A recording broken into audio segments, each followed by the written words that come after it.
The photos I'm about to show you are your photos. This is Exhibit C, and this is one example of the photo. Look at all of the overspray paint. No, ma'am, that's primer. First thing I did after And then it needed to be painted. from pressure washing. Okay. Yep. I want to look at the carport. What is all of this? Yeah, that's overspray on the black beams that are going to be repainted in black in some eventuality. It did look like this when you left initially, but you would have painted over it had you been permitted to finish the job. Of course, that's going to be all black. So, Mr. Harris, why not give him a chance? I mean, he'd only just started. That's the carport. That's what I saw when I was leaving for work.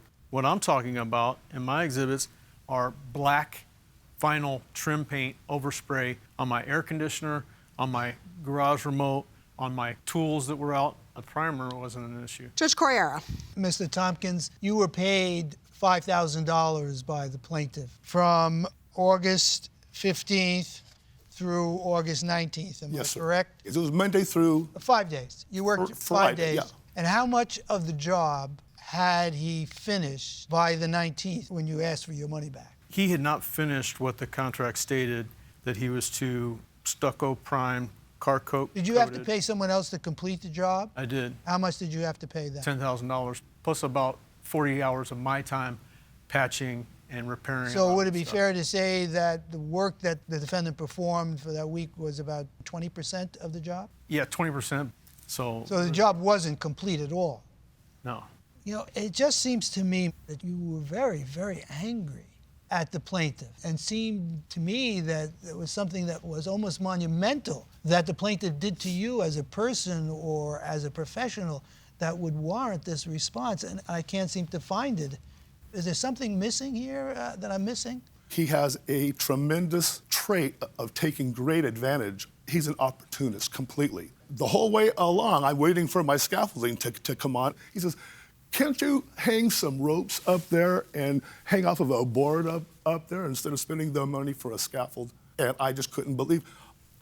I've been doing this for 40 years. You mean he was being cavalier with your life? I've never been propositioned to be assisting a person to paint their house. Yeah, I read the contract. I thought it was a very unusual contract. The very first line, it says you're going to assist. Why did you agree, and what did you mean by you would assist him in performing this contract? You know, I had a soft spot in my heart for Bill. He said he hadn't worked in a long time. I wanted to get him on the job, but I knew that based on his contract and how he wrote things, that it wasn't worth the 20,000 contracts that I got from other people that included management, porta potties, scaffolding, these kind of things. And if I can walk you through the day where I gave him an early check, he hadn't worked that day, you know, I was being a nice guy, and to find out that he took advantage of me like that, that's when I was upset, and I said, hey, this isn't right.